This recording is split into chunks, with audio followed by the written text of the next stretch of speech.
Shalom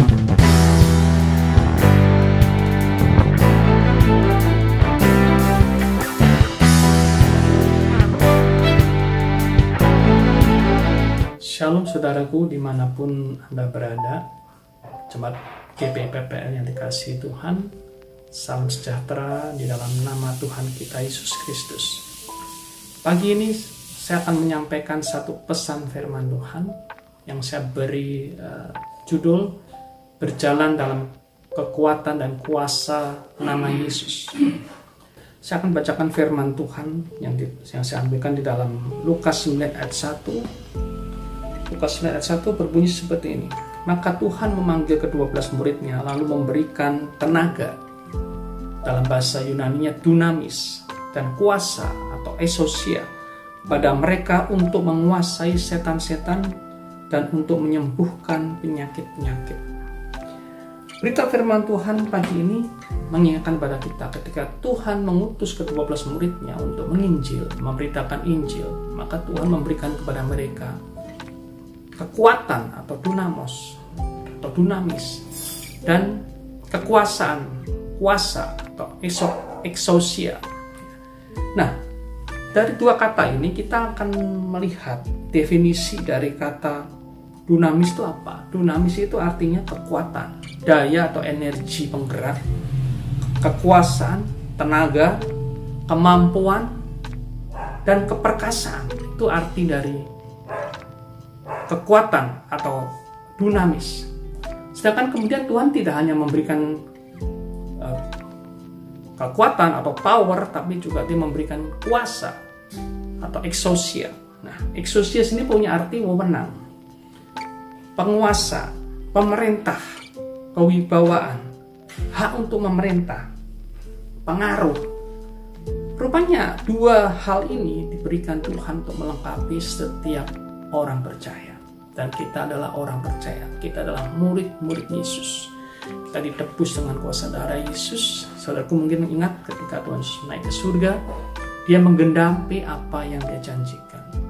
Ya, seluruh kuasa di surga, di bumi, dan di bawah bumi ada diserahkan di dalam tanganku, dan kuasa itu aku berikan kepadamu. Saya teringat ketika Tuhan Yesus mengajak berlayar para muridnya untuk menyeberang Danau Galilea. Nah, ketika mereka menyeberang di sana, Tuhan yang mengajak, bukan murid-muridnya mengajak. Dikatakan ceritakan dalam Lukas bahwa Tuhan Yesus yang mengajak para murid untuk menyeberang ke Danau Galilea. Nah, apa yang terjadi saudaraku? Di tengah perjalanan Tuhan Yesus tertidur, mungkin dia lelah dan dia tertidur di buritan. Dan kemudian tiba-tiba datanglah angin sakal, yaitu angin yang kuat, angin badai yang membuat air masuk ke dalam perahu itu. Tentunya para murid dengan tenang mengendalikan situasi, saudaraku, yang mereka adalah nelayan-nelayan yang berpengalaman sekali. Petrus, Yohanes, Andreas, Yakobus adalah orang-orang yang berpengalaman di bidang pelayaran tentunya ya. Mereka tenang aja melihat badai itu. Mereka bisa mengendalikan. Mereka pikir bisa diatasi. Biarkan guru tidur di buritan. Tapi apa yang terjadi? Badai semakin kuat, air masuk dengan begitu deras, mereka sudah tidak punya daya lagi, segala skill, kepandaian mereka keluarkan sudah nggak mampu lagi. Dan mereka melihat perahu mulai oleng, terombang ambing dengan badai tanpa bisa dikendalikan. Seketika itu mereka berseru kepada Yesus, Guru, masakan kau tidak peduli kita akan binasa? Masakan kau tidak peduli kita akan mati? Kita akan tenggelam, Guru. Ketika itu Yesus bangun, dan kemudian Dia menghardik, dan angin badai itu diam dan tenanglah. Namun ada hal yang menarik yang diucapkan Tuhan Yesus kepada para murid. Ya. Apa yang dilakukan? Apa yang dikatakan Yesus dalam Lukas 8 ayat 24? Maka datanglah murid-muridnya membangunkan Dia, katanya, Guru, kita binasa. Ia pun bangun lalu menghardik angin dan air yang mengamuk itu, dan angin dan air itu pun reda, dan danau itu menjadi teduh. Lalu katanya, di manakah kepercayaanmu? Di manakah kepercayaanmu? Dalam teks Matius, Markus dikatakan, di manakah imanmu? Mengapa engkau bimbang dan ragu? Nah, ada hal yang menarik yang harus kita perhatikan. Ya, bagaimana sih cara kita menggunakan kekuatan Tuhan atau dunamis Tuhan dan eksousianya Tuhan atau kuasa Tuhan? Saudaraku, di dalam diri kita ini ada Roh Kudus, ya, dan Roh Kudus tinggal dalam diri. Dialah yang membangkitkan daya itu, kekuatan itu, dunamis itu. Dialah yang sumber dari kuasa itu atau eksousia itu. Saudaraku, dalam kisah angin ribut tadi, kita mempelajari beberapa hal yang mengapa seorang anak Tuhan gagal untuk mengaktifkan kekuatan atau dunamis dan eksousia dia atau kuasa yang dia terima dari Roh Kudus. Apa sih yang menjadi penghambat? Nah, kalau kita memperhatikan Lukas pasal 8 tadi yang kita baca, maka kita menemukan salah satu faktor penghambat tidak bekerjanya kuasa Tuhan dan kekuatan Tuhan yang kita lepaskan adalah karena pertama, faktor kurang percaya atau faithless. Bahkan dalam teks Yunaninya, kata kurang percaya itu dianggap sebagai Tuhan sesuatu yang sesat. Sesat dalam konteks bukan sesat dalam pengertian salah dalam pengajaran, tapi sesat dalam arti salah di dalam mengerti, kurang paham. Sehingga Tuhan katakan, "Hei, mengapa engkau orang kurang percaya?" Atau kenapa engkau sesat, dalam arti kenapa engkau tidak mengerti dan memahami bahwa di dalam dirimu itu ada kuasa, ada kekuatan Tuhan. Yang kedua, faktor yang membuat seseorang gagal atau menghambat dia melepaskan kuasa Tuhan dan kekuatan Tuhan adalah kegaduhan, kepanikan, ketakutan, kekhawatiran yang terlalu berlebihan. Murid-murid dikacaukan fokusnya oleh angin ribut yang besar, yang begitu kuat. Mereka kehilangan daya, mereka tidak bisa mengendalikan situasi yang terjadi, sehingga mereka mulai kehilangan keyakinan diri, dan yang lebih parah lagi, mereka pun lupa dan mulai kehilangan keyakinannya, kepercayaannya kepada Yesus. Ketakutan, kekhawatiran yang berlebihan, dan deru angin badai yang begitu kuat yang menghempaskan perahu mereka, mengombang-ambingkan perahu mereka, membuat tubuh mereka basah kuyup, pontang-panting sana sini, membuat mereka hilang fokus dan tidak menyadari dan melupakan bahwa ada Tuhan di dalam perahu mereka. Maka mereka seketika itu juga didorong oleh ketakutan mereka, oleh kekhawatiran mereka. Mereka berseru-seru kepada Yesus, membangunkan Yesus dengan suara yang dipenuhi dengan ketakutan. "Guru, guru, bangun, kita binasa." Apa sih yang membuat Yesus menegur mereka dengan keras? Bukan karena Yesus lagi asik tidur dibangunkan, bukan itu, tapi karena murid-murid dicekam dengan ketakutan dan mereka berseru-seru seolah mereka itu seperti orang yang putus harapan. Mereka lupa dengan iman mereka, mereka tidak punya keteguhan hati. Tetapi mereka itu lari kepada Yesus, membangunkan Yesus, dipenuhi dengan satu keyakinan bahwa mereka akan mati bersama-sama dengan Yesus, tenggelam di danau Galilea. Saudaraku, jangan biarkan berita-berita yang menakutkan tentang virus corona.